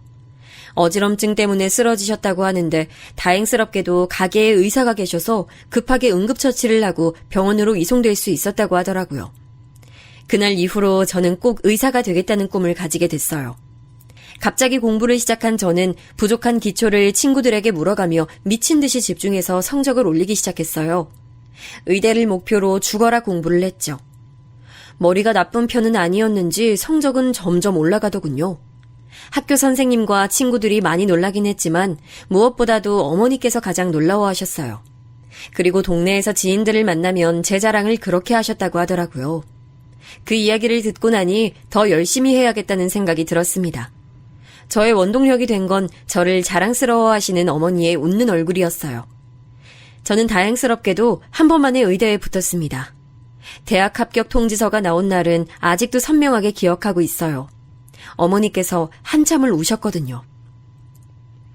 주책 없게 이 좋은 날 왜 눈물이 나니? 아유, 아버지가 보셨어야 하는데 얼마나 좋아하셨을까. 이렇게 잘 커서 의대도 가고. 아유, 엄마는 해준 것도 없는데. 어머니 없었으면 제가 어떻게 여기까지 와요. 그러니까 건강하게 오랫동안 제 곁에 있어주셔야 돼요. 전 어머니 평생 모시고 살 거니까. 어머니께서는 눈물이 가득한 얼굴을 하시고는 나중에 며느리한테 무슨 욕을 먹으려고 그러느냐며 자신은 절대 같이 살지 않겠다고 하셨어요. 저는 빙그레 웃기만 했지만 진심이었습니다. 대학을 졸업해서 의사가 되고 나면 꼭 어머니 가게도 마련해드리고 단칸방이 아닌 큰 집에서 호강시켜드리겠노라 다짐했죠. 그 꿈을 이루는 데는 생각보다 긴 시간이 걸렸어요. 의대를 졸업하고서 국가고시 합격하고 군대까지 다녀와 전문의가 되어서야 저도 여유를 좀 부릴 수 있게 됐어요. 물론 그 사이 저희 집은 단칸방에서 작은 평수지만 아파트로 이사를 갔고 시장 한쪽에 어머니 가게도 낼 수 있게 됐어요. 그러던 어느 날 심장외과의로 대학병원에서 근무하고 있는데 하루는 교수님께서 저를 찾으셨어요.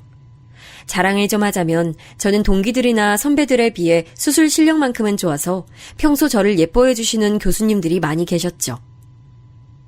자네 혹시 사귀는 사람은 있나? 결혼을 약속한 사람이라던가.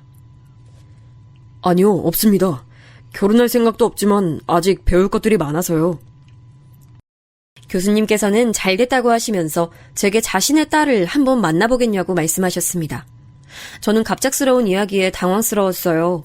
안 그래도 어머니께서 언제 결혼할 거냐고 노래를 부르시는데 이제는 의국에서도 결혼 이야기를 들을 줄은 꿈에도 몰랐거든요. 교수님이 권하시는데 단칼에 거절하기도 애매했어요. 생각해보겠다는 말로 상황을 넘기려고 했죠. 내가 자네니까 보라고 하는 거야. 다른 사람이었으면 어림도 없지. 그러니 딱 한 번만 만나보게. 교수님은 끈질기게 제게 만남을 권유하셨어요. 얼굴 볼 때마다 그 이야기를 하시니 그냥 나가서 밥이나 먹고 말자는 생각으로 나갔죠. 첫인상은 나쁘지 않았습니다. 교수님이 자랑하셨던 것처럼 침착하고 조용한 것 같았어요. 대화도 나름 잘 통하는 것 같았고요. 그쪽에서도 저를 괜찮게 본 것 같았어요. 그녀는 차를 가져왔다고 하면서 저를 의국에 데려다 주겠다고 하더군요. 병원까지 감사했습니다. 조심히 들어가세요. 오늘 저는 즐거웠어요. 괜찮으시면 다음 오프 때 또 뵐 수 있을까요? 예상하지도 못했던 애프터 신청에 속으로 많이 놀랐어요. 하지만 저 역시 또 볼 수 있었으면 좋겠다는 생각을 하고 있었던 터라 그녀에게 전화번호를 달라고 말했죠. 오늘 말씀하셨던 영화 다음에 같이 보면 좋을 것 같네요. 연락드리겠습니다. 그녀는 웃으면서 고개를 끄덕이고는 차를 출발시켰죠. 그 뒤로도 몇 번 데이트를 했어요. 의사 집안임에도 불구하고 피를 보면 속이 불편하고 어지러워서 의대는 포기했다고 하더라고요. 현재는 학교 선생님이라고 했어요. 데이트를 하다 보니 원래 성격은 좀 더 밝더라고요. 웃기도 많이 웃고 데이트는 활동적인 것을 좋아했어요. 첫인상과는 완전 반대더라고요. 만남이 길어지면서 자연스럽게 저희는 결혼에 대해 이야기를 나눴습니다. 여자친구는 저를 자신 집으로 초대했고 그 자리에서 처음으로 여자친구 어머니를 만났죠. 분명 가볍게 식사 한 끼 하자고 하셨다고 해서 갔는데 그런 자리는 아닐 것 같다는 생각이 들었어요. 집은 그냥 봐도 입이 떡 벌어질 정도로 크더군요. TV에서나 봤던 넓은 정원이 있는 집이라니 저는 솔직히 크기에 놀랐다기보다는 부담스러웠습니다. 이제 겨우 방 2개짜리 집으로 이사한 저희하고는 엄청난 차이가 나니까요. 많이들 얘기하잖아요. 너무 많이 차이 나는 결혼은 하는 게 아니라고 말이죠. 두 집안의 차이만큼이나 불화가 자주 생긴다고 결혼은 비슷한 사람들끼리 하는 것이 맞다고 말이죠. 집 안으로 들어가자 여자친구의 부모님께서 반갑게 맞이해 주셨어요. 매일 보는 교수님인데도 이런 자리에서 보니 좀 다른 기분이 들었어요. 교수님도 저와 비슷한 생각이셨는지 괜히 헛기침을 하시면서 멋쩍은 웃음만 보이셨죠. 그런데 여자친구의 어머니는 좀 달랐어요. 마치 무슨 경매장에 올라온 물건을 보는 사람처럼 저를 아래 위로 훑어보는 게 느껴지더라고요. 기분이 나쁜 시선이라고나 할까, 저는 너무 긴장된 나머지 과하게 예민한 상태가 된 건 아닐까 싶기도 했습니다. 교수님께서는 식사 준비가 될 때까지는 이야기를 좀 나누자고 하시더니 곧 수술을 앞둔 환자에 대해 물어보셨어요. 묻는 말씀에 이것저것 대답을 하다 보니 여기가 의국인지 여자친구 집인지 알 수가 없을 정도였죠. 이번에 들어온 박경탁 환자 말이야. 차트 봤나? 수술은 불가피할 것 같은데 시기가 영 좋지 않아. 솔직히 본인이 너무 많이 지치기도 했고 수술에 대한 불신이 가득해서 걱정은 됩니다. 이제 그만. 아빠, 여긴 일터가 아니에요. 이 사람 오늘 의사로 온 것도 아니고요. 그런 이야기 그만하시고 식사하세요. 한창 이야기에 열을 올리려던 시점에 귀신같이 여자친구가 끼어들어서는 식사 준비가 되었다고 했죠. 또 한 번 놀랐습니다. 처음 보는 음식들도 있었지만 분명 알고 있는 음식인데도 처음 보는 비주얼을 하고 있는 것들도 있었죠. 식사 시간은 음식을 제대로 입에 넣고 있는지가 의문일 정도로 불편했습니다. 특히 저를 바라보는 여자친구 어머니의 시선은 아까보다 좀 더 노골적이라고나 할까요? 먹는 저를 빤히 보기도 하고 중간에 혀를 차는 소리도 들렸죠. 이때부터 저는 여자친구 어머니께서 제게 좋지 않은 감정을 가진 게 분명하다고 확신이 들었습니다. 그럼 새어머니랑 둘이서 살고 있단 말이네요? 친엄마 소식은 모르고? 찾아볼 생각은 한 번도 안 했어요? 저희 어머니가 계신데 굳이 찾아볼 필요는 없다고 생각했습니다. 앞으로도 그 생각은 변함이 없을 겁니다. 그래요? 그럼 다행이네요. 사실 집안이 다 의사라서 의대 보내려고 했는데 알다시피 그건 힘들어서 못 갔거든요. 그래서 대신 우리의 남편만큼은 대리일 사위로 들어왔으면 좋겠거든요. 우리 집에 들어와서 살아야 하는데 괜찮죠? 계모라고 하니까 그런 부분에 대해서 복잡할 건 아무것도 없을 것 같네. 저는 당연히 제가 예스라고 대답할 것을 확신하는 얼굴로 저를 보는 여자친구의 어머니를 보고 순간 할 말을 잃었습니다. 어디서부터 잘못됐다고 지적을 해야 할지 모를 정도로 제 기준에선 말이 되는 문장이 하나도 없었거든요. 저는 여자친구를 바라봤어요. 그녀도 처음 듣는 소린지 놀란 눈으로 저를 보더니 고개를 좌우로 저었어요. 죄송하지만 전 어머니를 모시고 살 예정입니다. 그리고 이 결혼 이야기에 저희 어머니가 계모인 게 무슨 관련이 있는지 이해가 안 되네요. 물론 대릴사위 이야기도 전혀 들어본 적이 없고요. 제 말이 끝나기 무섭게 여자친구는 자신도 모르는 대릴사위 이야기가 어디서 나온 거냐고 물었어요. 분위기로 봐선 여자친구를 제외하고 두 분이서 마음대로 정한 것 같았죠. 저는 이 사람과의 결혼은 진지하게 생각을 다시 해야겠다는 생각이 들었습니다. 딱히 나쁘지 않다고 생각했는데 집안끼리 물질적 차이는 물론이고 정신적 부분에서도 차이가 너무 많이 나서 서로 어울리는 짝이 아니라는 생각이 들었어요. 여보, 오늘 그런 이야기를 할 만한 자리는 아닌 것 같은데 그만하지. 그만하긴 뭘 그만해요. 초반에 확실히 이야기를 해둬야죠. 닥터 최, 우리 집 대릴사위로 들어오는 쪽이 훨씬 더 낫지 않아요? 교수도 알아서 밀어줄 수 있는데 말이에요. 미래를 생각한다면 이만큼 좋은 조건이 어디 있겠어요. 그러니까 계모를 모시고 산다는 동 그런 생각은 하지도 말아요. 조금도 도움이 안 되는 일에 매달리는 그런 바보 아니잖아요. 안 그래요? 아주 알아주는 수제라고 들었는데. 어머니를 모시고 산다는 것과 제 수술 실력이 무슨 상관이 있는지 모르겠습니다. 다른 사람 도움 필요 없습니다. 제 실력만으로도 충분히 교수 될 수 있고요. 그런 말씀하시자고 저를 초대해 주셨다면 이만 일어나겠습니다. 더 이상 들을 이유를 모르겠네요. 저는 바로 자리를 박차고 일어났습니다. 여자친구가 제 팔을 잡는 게 느껴졌지만 팔을 비틀어 빼내고는 아무래도 제가 있을 자리는 아닌 것 같아 가보겠다고 했죠. 여자친구 어머니는 불쾌하다는 얼굴로 지금 뭐 하는 짓이냐고 하셨고 교수님 역시 화가 잔뜩 나신 얼굴을 하고 있었죠. 하지만 저는 전혀 망설이지도 않고 그 집을 나와버렸습니다. 여자친구가 따라 나오며 사과를 했지만 딱히 그녀를 탓할 일도 아니었죠.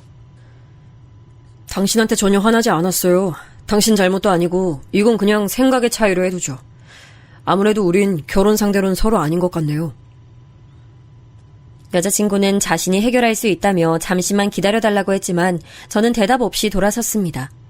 그렇게 긴 시간은 아니지만 살아오면서 깨우친 사실이 있다면 사람은 절대 변하지 않는다는 거예요. 그래서 마지막으로 너무 애쓰지 말란 말만 남겼습니다. 저는 그날 이후 여자친구와 헤어졌다고 생각했습니다. 당연히 여자친구도 그 사실을 받아들였을 것이라고 믿었고요. 여자친구의 어머니 성격이라면 여자친구가 아무리 노력을 해도 설득될 일이 없다고 판단했기 때문이에요. 그런데 일주일 정도 지났나? 여자친구에게서 연락이 왔어요. 우리 끝내기로 한 거 아니었나요? 그날 일은 다시 한번 사과할게요. 부모님이랑 다시 얘기했어요. 대릴 사위 같은 얘기는 절대로 하지 않으시겠다고 저랑 약속했어요. 제가 어머니 모시고 살겠다고 했더니 그것도 동의하셨고요. 글쎄요. 그렇게 쉽게 마음을 돌리실 분들이라면 그날 그런 식으로 말씀하셨을 것 같진 않네요.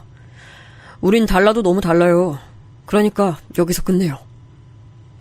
어떻게 끝내자는 말을 그렇게 쉽게 해요? 나 절대 못 헤어져요. 아니, 헤어지고 싶지 않아요. 정말 나 당신이랑 어머님한테 잘할 자신 있어요. 우리 부모님도 내가 다 책임질 수 있고요. 그러니까 그냥 너무 다르다고만 하지 말고 생각을 다시 해줘요. 저는 여자친구가 이렇게까지 나올 줄은 전혀 예상하지 못했어요. 그래서 단호하게 그녀를 밀어내질 못했죠. 여자친구는 이전보다 훨씬 더 적극적으로 나왔습니다. 저희 어머니께 인사를 드리고 싶다고 하더니 결국은 저 몰래 어머니 가게에 다녀갔더라고요. 어머니께서는 싹싹한 그녀가 마음에 들었다고 결혼 이야기를 꺼내셨어요. 저는 여자친구의 어머니와 있었던 일을 차마 말씀드리지 못하고 차이가 너무 나서 좀 망설여진다고만 했죠. 제 이야기를 들으신 어머니께서도 심각한 얼굴로 쉽게 대답을 못하시더라고요. 하루는 동기와 오프를 바꾸게 돼서 어머니와 함께 퇴근을 하려고 가게에 들렀어요. 홀에는 손님들이 북적거렸는데 그 사이를 앞치마를 두른 여자친구가 다니고 있더군요. 너무 어이가 없어서 여기서 뭐 하는 거냐고 물었어요. 방해되니까 거기 서 있지만 말고 여기 이 주문서나 어머니께 가져다 드려요. 여자친구는 제 등장에 잠깐 당황하는 것 같더니 능숙하게 방금 받은 주문서를 쥐어주고는 계산을 요청하는 손님에게로 가더군요. 어머니, 이게 다 무슨 일이에요? 어머니께서는 쉬는 날도 아닌데 이 시간에 무슨 일이냐고 하셨어요. 이 상황이 이해가 되지 않던 저는 우선 주문서를 넘겨드리고는 왜 여자친구가 와 있는 것인지 물었죠. 너한테 말 안 했어? 저번 주부터 제일 바쁜 시간에 와서는 저렇게 도와주고 있어. 아유, 너는 아는 줄 알았는데. 그런데 좀 의외더라. 부잣집 공주님으로 자라서 아무것도 못할 줄 알았는데 저기 좀 봐.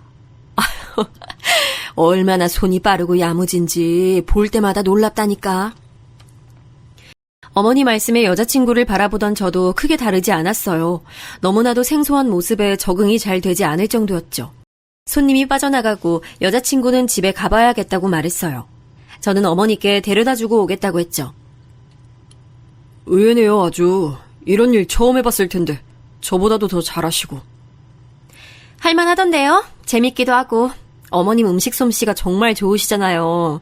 다들 맛있다고 하는데 기분 좋더라고요. 분위기에 취한 거죠. 저도 모르게 말도 많이 나오고 지금도 그렇잖아요. 저는 여자친구에게 부모님들은 다 알고 계시냐고 물었어요. 여자친구는 앞으로 우리들 일에 일절 관여하지 않으시겠다는 확답을 받았으니 상관없다 했죠. 하지만 어디 그게 정말 상관없다는 소리겠습니까? 제가 별 말을 하지 않자 여자친구는 답답하다는 듯 말을 이어갔죠. 자꾸 차이가 너무 난다, 달라도 너무 다르다고 하는데 당신은 너무 중요한 걸 잊고 있는 것 같아요. 결혼은 우리를 먼저 생각해서 결정해야죠. 다른 사람이 아니라. 너무나도 자신감 넘치는 여자친구의 이야기에 저는 이 사람을 믿어보자는 생각이 들었어요. 그래서 헤어질 때 정식으로 상견례 자리를 만들어보자고 했죠. 여자친구는 엄청 기뻐하면서 우리는 행복할 수 있을 것이라고 했습니다. 상견례 날짜를 잡고 얼마 있지 않아서 여자친구는 제게 어머니와 쇼핑을 좀 다녀와도 되겠냐고 했어요. 어머니께 상견례에 대해 말씀드렸을 때 그날 입어야 하는 옷에 대해서 걱정을 좀 하시더라고요. 저도 어떻게 해야 할지 몰라서 난감했는데 이렇게 먼저 이야기를 해주니 고마운 마음이 들었죠. 상견례 날 어머니께서는 잔뜩 긴장한 얼굴을 하셨어요. 손에 땀이 뚝뚝 흐를 정도였죠. 저는 어머니께 너무 긴장하지 마시라 말씀드리고는 예약한 곳으로 들어갔습니다.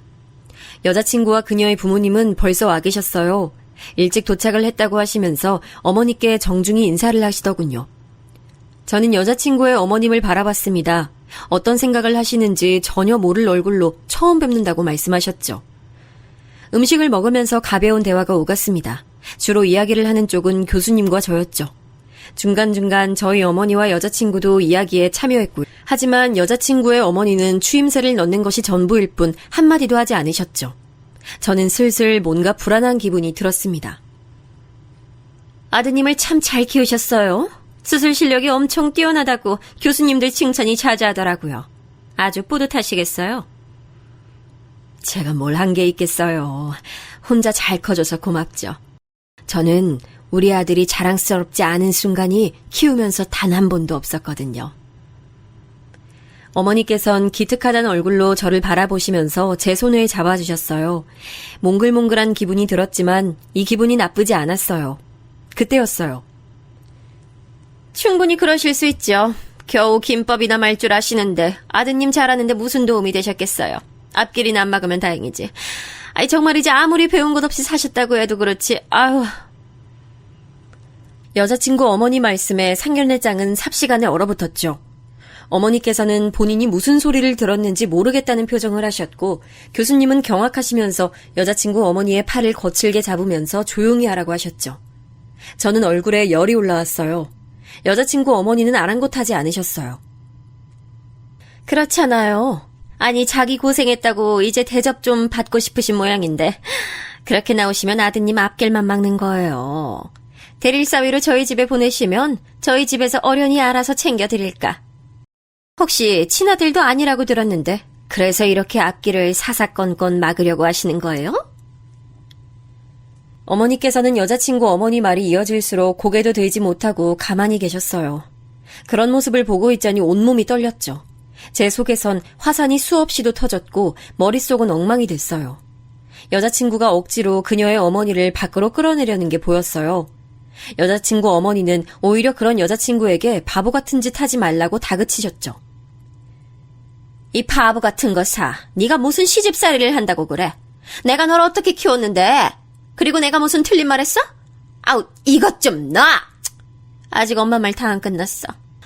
아들 앞날을 위해서라도 뭐가 좋은지 알아야 할 거 아니야. 모르시는 것 같아서 내가 알려주겠다는데 네가 왜 더 난리야? 상견례장은 금세 아수라장이 됐죠. 교수님께서는 조용히 못하냐고 소리를 지르셨지만 소용이 없었고요. 밖에서도 웅성거리는 소리가 났어요. 저는 어머니께 일어나시라고 말씀드렸죠. 어머니께서는 다리에 힘이 풀리셨는지 휘청거리셨습니다. 아직 제 얘기 끝나지도 않았는데 지금 뭐 하시는 겁니까? 어디 대답 좀 해보세요. 제가 틀린 말 했나요? 저희 어머니 눈가는 금세 붉어지셨어요. 어머니 앞이라 참으려고 노력했는데 그 모습을 보니 참아지지 않았죠. 적당히 좀 해요, 엄마. 그런 식으로 말씀하지 말라고 했잖아요. 왜 그러세요, 진짜! 여자친구가 소리를 높이며 말렸지만 여자친구 어머니는 귀를 닫은 모양인지 자꾸만 저희 엄마에게 자기가 틀린 말을 했냐며 되묻기만 하셨죠. 저는 그만 좀 하시라고 아무래도 없던 일로 하는 게 맞는 일 같다고 말씀드렸지만 그녀의 어머니는 뭘 그렇게 비싸게 구느냐고 하시더군요. 대릴사위로 들어오기만 하면 차기 교수 자리까지 책임을 진다고 하는데 뭐가 더 필요해서 이렇게 나오는 건지. 아이 속 시원하게 요구사항 있으면 이야기를 해요. 마음에도 없는 소리 하지 말고. 그냥 나가려던 저는 결국 화를 참지 못하고 예전 불량했던 그때로 돌아가 상위에 있던 접시 중에서 가까이에 있던 것을 들어서는 그대로 벽으로 던졌습니다. 힘 조절을 잘못했는지 생각보다 세게 날아가 여자친구 어머니 쪽으로 날아가더니 벽에 부딪혀 산산조각이 났죠. 김치 접시였는지 김치가 사방으로 튀더니 여자친구 어머니도 맞으셨죠. 큰 소리에 밖에서는 웅성거리는 소리가 가득했지만 오히려 상견례 자리는 조용해졌습니다. 제 액션에 다들 놀란 눈치였고 여자친구의 어머니는 어버버하면서 저를 손가락질하셨죠. 사람은 고쳐 쓰는 거 아니란 말을 믿었어야 하는데 제가 실수했네요. 이 자리에 애시당초 나오지 말았어야 했는데 제가 뭘 더 바라냐고요? 2번 다시 그쪽 얼굴 안 봤으면 좋겠습니다. 제 앞에도 우리 어머니 앞에서 나타나지 마세요. 한 번만 더 우리 어머니께 모욕적인 말 내뱉으시면 그때는 저도 안 참습니다. 깨지는 게 그릇이 아닐 거란 말입니다. 아시겠어요? 저는 차갑게 경고를 내뱉고 그대로 어머니를 모시고 바로 그 자리를 박차고 나왔습니다. 돌아가는 차 안에서도 어머니께서는 아무 말씀이 없으셨어요. 저는 혹시나 어머니께서 이상한 생각을 하실까 걱정되어 여자친구의 어머니가 하신 말씀에 신경 쓰이실 것이 하나도 없다고 했죠. 어머니, 이상한 생각하시는 거 아니죠? 오늘 아무 일도 없었어요. 그냥 저런 사람들 만났다는 사실도 잊으세요. 앞으로 찾아오거든 무조건 모르쇠 하시고요. 전 괜찮아요. 어머니 이런 모습 저 너무 속상해요. 그래도 교수님이 너한테 해코지라도 하시면. 아이, 진짜 절 뭘로 보시고. 그런다고 제가 어디 끄떡이라도 하나요. 아무것도 걱정 마세요. 전 어머니만 괜찮으시면 괜찮으니까. 오늘 일 머릿속에서 싹 지우시는 거예요. 아시겠죠? 저는 몇 번이고 어머니께 괜찮다 했어요. 하지만 제 맘속은 도저히 진정되지 않았죠. 어머니께는 오늘 일을 잊어버리라고 말씀드렸지만 제 머릿속에서는 끊임없이 재생됐죠. 뜬 눈으로 밤을 샌 저는 출근하자마자 교수님께 불려갔습니다. 교수님께서는 제가 들어서자마자 잿더리를 제게 던지시더군요. 아슬아슬하게 제 곁은 지난 잿더리는 산산조각이나 제 발밑으로 떨어졌습니다. 놀라지 않았다면 거짓말이겠지만 의외로 저는 차분하게 서 있을 수 있었어요. 감히 내가 앞에 있는데 어제 그러고 나가? 어디서 건방지게 주제를 모르고 덤벼? 내가 너 수술 실력 그거 하나 보고 마음에 들어서 내 딸이랑 만나보라고 했더니 아주 가관이야. 힘 좀 쓰고 다녔다는 소문이 빈가 보지? 어제 제 잘못만 있는 건 아닐 텐데요, 교수님. 제 어머니를 그렇게 모욕하신 것에 대해 전 아무 사과도 받지 못했습니다. 물론 사과를 받고 싶어하는 말씀은 아닙니다만 제게 이렇게 화를 내신다는 것 자체가 말이 안 된다고 생각하지 않으십니까? 이 새끼가 끝까지 잘났지? 와이프가 말이 심했던가? 그래, 인정해. 실수했네. 근데 그 사람이 괜히 그런 말 했어? 다 너 잘되라고 해준 말이잖아. 그걸 못 받아들이고 그따위 짓을 해? 교수님은 입에 거품까지 물 기세로 화를 내시더니 앞으로 두고 보자는 말을 마지막으로 제게 당장 나가라고 했습니다. 어머니의 기우가 어쩌면 맞을지도 모르겠다는 생각이 들었어요. 저도 바보 같았던 것이 생명을 앞에 두고 감정을 내세워 일을 할 것이라고는 생각하지 못했죠. 교수님은 치졸하게 나오셨어요. 제 당직 시트를 바꿔두시는 것은 물론 응급학과에 손이 부족하다는 명분으로 저를 응급학과로 보내기도 하셨죠. 제 근무표는 수술 아니면 당직으로 가득했습니다. 이런 생활이 일주일은 넘어가자 동기들도 이건 아니다 싶었는지 자기들이 하루 띄워줄 테니 집에 가서 좀 쉬라고 권해줬습니다. 집에는 어머니가 계셨습니다. 장사는 어쩌고 집에 계시느냐고 물었지만 어머니께선 얼버무리시면서 대답을 하지 않으셨죠. 저는 뭔가 수상하다는 생각이 들어 저와 가게를 같이 가자고 했습니다. 화들짝 놀라신 엄마는 혼자 가시겠다고 허둥거리셨어요. 전 무언가 잘못되어 간다는 확신이 들어 말리시는 어머니를 뒤로하고 가게로 나갔습니다. 어머니 가게엔 임대라는 글씨가 크게 붙어 있었습니다. 이게 무슨 소리냐고 물었지만 어머니께서는 쉽게 말씀하지 않으셨죠. 옆 건물 과일가게 이모님이 혀를 차시며 제게 말씀하셨습니다.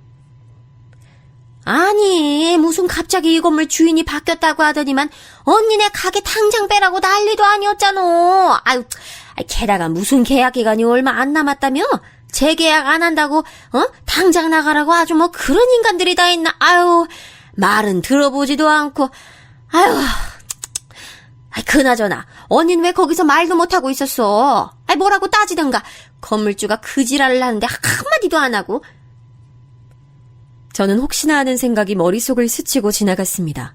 혹시 여자친구의 어머니였냐고 물었더니 어머니께서는 사색이 되면서 아니라고 하셨죠. 하지만 그런 어머니의 모습은 제게 충분한 대답이 됐습니다. 그때였습니다. 어머, 이게 누구야? 닥터 최, 여기서 나보네? 한가한가 봐. 여자친구의 어머니는 이곳과는 전혀 어울리지 않는 복장으로 나타났습니다. 저는 이게 다 무슨 짓이냐고 물었죠. 여자친구 어머니는 어깨를 으쓱 하시더니 입가에 조소를 띄운 채 제게 말하셨습니다. 닥터 최가 어떤 행운을 발로 찼는지 직접 보여주려고 그러지. 아니다. 던진 건가?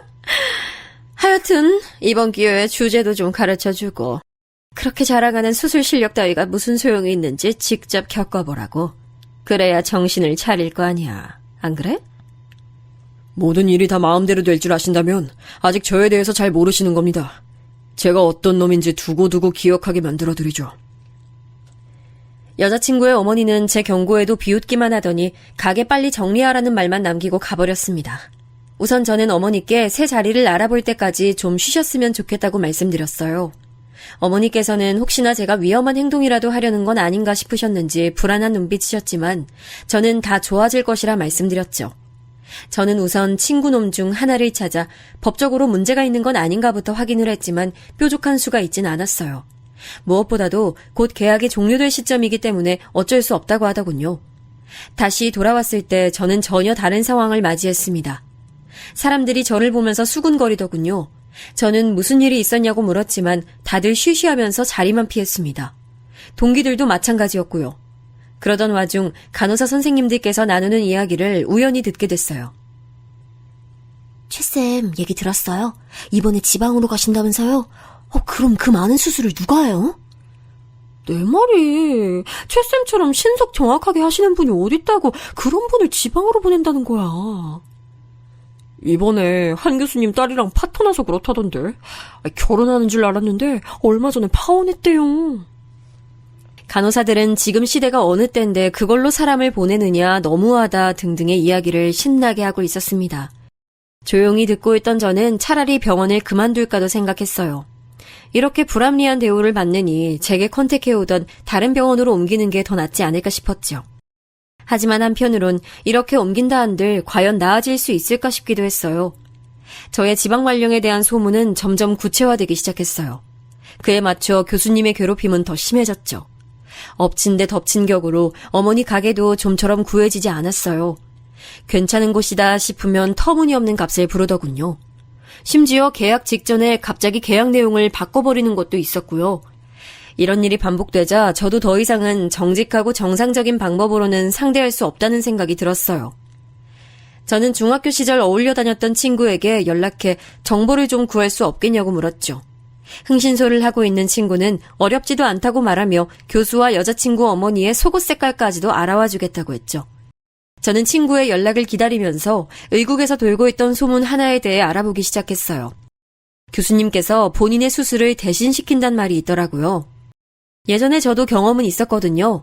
교수님께서 급히 팔을 다치셨다고 중요한 수술인데 더 이상 미룰 수 없다고 하시면서 제게 대신하라고 하셨던 적이 있었어요. 한 달 정도의 기간이었는데 자꾸만 시키시는 것이 수상해서 물어봤는데 교수님께서 입맛을 다시고는 앞으로 부탁할 일은 없을 것이라고 하셨거든요. 그런데 저보다 아래 기수들 사이에서 교수님의 수술을 대신하는 경우가 있다는 소문이 돌더라고요. 동기들 단톡방에도 올라왔고요. 저는 수술방 기록을 확인했죠. 신기하게도 교수님의 수술들은 다양한 이유로 녹화가 되지 않았거나 화질이 엉망이더라고요. 뭔가 수상하다는 생각이 들어 당직을 설 때마다 자료를 찾아봤어요. 그러다 결국 2편의 수술실 영상을 찾아냈습니다. 다른 파일에 들어있더라고요. 그 영상에서 교수님은 들어와서는 가만히 구석에 앉아 계시기만 하고 저보다 한 기수 낮은 애들이 수술을 집도하고 있었죠. 꽤 난이도가 있는 수술인데도 불구하고 말입니다. 그렇게 보름 정도 지났나 친구 녀석이 병원으로 찾아왔어요. 진료 신청까지 해서 말이죠. 저는 곁에 있던 간호사에게 잠깐 자리를 비켜달라고 부탁하고는 친구에게 부탁한 정보에 관해 물었어요. 친구는 아주 재미있는 사진이 몇 장 생겼다고 하면서 두터운 종이봉투를 쥐어줬죠. 너 아주 재밌는 사람들을 알아봐달라고 하더라. 뭐 어디다 쓸 건진 모르겠고. 친구야, 이왕 잘 나가는 의사 되는데 쭉쭉 성공해라. 저는 의뢰비를 주겠다고 얘기했지만 친구는 우리 사이에 쓸데없는 소리 한다고 제게 욕을 내뱉곤 유유히 나갔습니다. 어떤 사진이 있기에 재밌다고 말하는 건지 궁금해 미칠 것 같았지만 저는 당직 시간이 돌아올 때까지 꾹 참았습니다. 남은 사람이 저밖에 없다는 걸 확인한 저는 제 방에서 봉투를 열어봤죠. 제약회사 사람들과 회동을 가지는 사진들이 많이 보였어요. 비싼 술집에서 술을 마시고 나오는 장면부터 시작해서 차를 바꿔 타는 모습까지 아주 다양했습니다. 그리고 그 사이에서 정말 충격적인 사진이 보이더군요. 왜 친구가 재밌다고 표현했는지 알겠더라고요. 여자친구의 어머니가 한 남자와 호텔 뒷문을 드나드는 모습이었죠. 그 남자의 정체는 교수님의 조교였고요.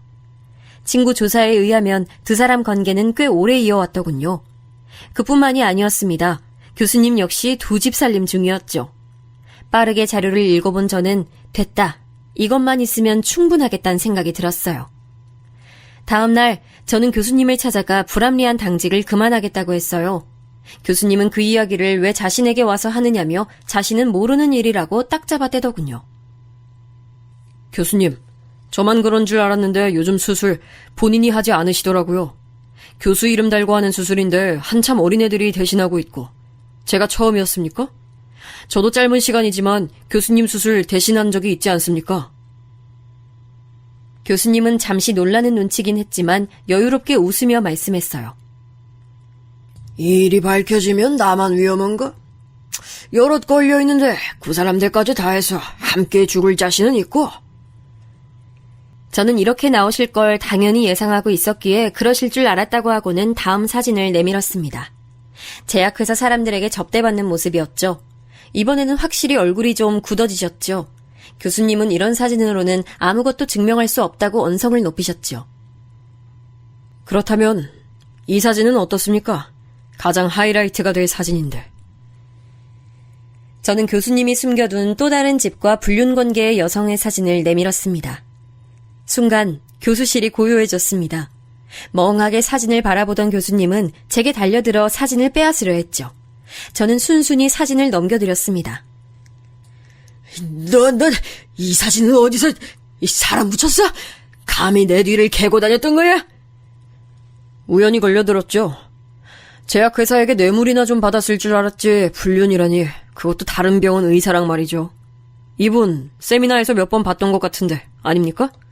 그것도 우리랑 연구 결과를 두고 경쟁 중인. 교수님은 입만 뻐끔거리면서 아무 말씀도 못하셨어요.